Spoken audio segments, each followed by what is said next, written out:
رضی اللہ تعالیٰ عنہ حضور کے صحابی شیر خدا، آپ ایک دن نماز پڑھنے کے لیے آئے مسجد میں، تو آپ نے اپنی زرہ اتاری، زرہ سینے پہ باندھی ہوئی تھی، اتاری اور اتار کر ایک شخص کو پکڑا دی کہ یار یہ تو میرے سامان کی حفاظت کر، میں نماز پڑھ کے باہر آ رہا ہوں۔ جیسے ہم موٹر سائیکل بعض اوقات دکانوں پہ کھڑی کر دیتے ہیں، یار خیال کرنا میں آ رہا ہوں، ہوتا ہے نا ایسے ہی حضرت علی المرتضیٰ رضی اللہ تعالیٰ عنہ نے اپنی زرہ اتاری اور ایک شخص کے سپرد کر دی، کہا اس کو سنبھالنا، اس کی حفاظت کرنا، میں نماز پڑھ کے آیا۔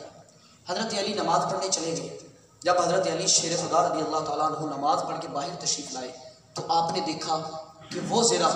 جو آپ نے اس شخص کے سپرد کی تھی کہ اس کی حفاظت کرنا، وہ زرہ سامنے دکان پر لٹکی ہوئی ہے، سامنے دکان پر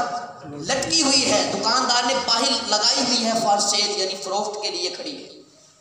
آپ دکاندار کے پاس جاتے ہیں اور اسے جا کے کہتے ہیں بھائی یار یہ زرہ میری ملکیت ہے، مجھے واپس کر دے، مجھے دے دے۔ تو دکاندار کہنے لگا یا امیر المومنین یہ زرہ تو وہ فلاں شخص مجھے فروخت کر کے چلا گیا ہے، یہ زرہ تو وہ بندہ مجھے بیچ کر چلا گیا ہے۔ حضرت علی المرتضیٰ نے فرمایا کتنے کی بیچی؟ تو وہ کہنے لگا مجھے 3 درہموں کی یہ زرہ اس نے بیچی۔ کتنے درہموں کی؟ 3 درہموں کی یہ زرہ اس نے مجھے بیچی ہے۔ حضرت علی نے اپنی جیب میں ہاتھ ڈالا اور 3 درہم نکال کر دکاندار کو دے دیے اور کہا یہ لو اپنے 3 درہم اور میری زرہ مجھے واپس کر دو، اور ساتھ ہی کہہ دیا کہ میں نماز پڑھ رہا تھا، نماز کے دوران میں نے سوچا کہ میری جیب میں جو 3 درہم ہیں، جو شخص باہر میری زرہ کی حفاظت کر رہا ہے، میں چاہتا تھا کہ میں نماز پڑھ کے یہ 3 درہم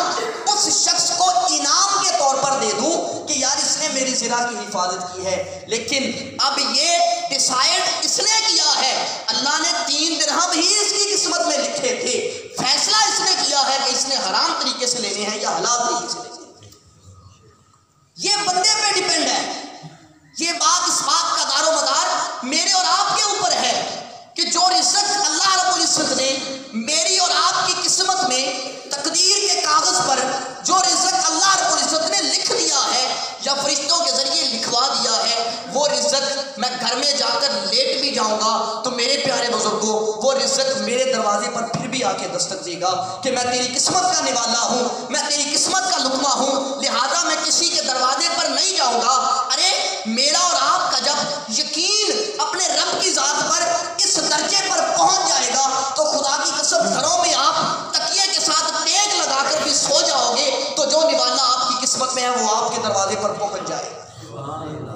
قصور میرا ہے، قصور آپ کا ہے، قصور اس معاشرے کا مجموعی طور پر ہے کہ اس کا اپنے رب کی ذات پر دینے والے پر رزق جو یقین ہے وہ کمزور پڑ گیا ہے۔ اب یقین کی کمزوری کی وجہ سے میں حلال کمانے میں لگا ہوں یا حرام کمانے میں لگا ہوں، بس مجھے یہ نہیں ذہن میں خیال کہ میں حلال لے کے آؤں یا حرام لے کے آؤں، بس مجھے تو یہی چاہت ہے کہ رزق آنا چاہیے، وہ حلال طریقے سے آئے یا حرام طریقے سے آئے۔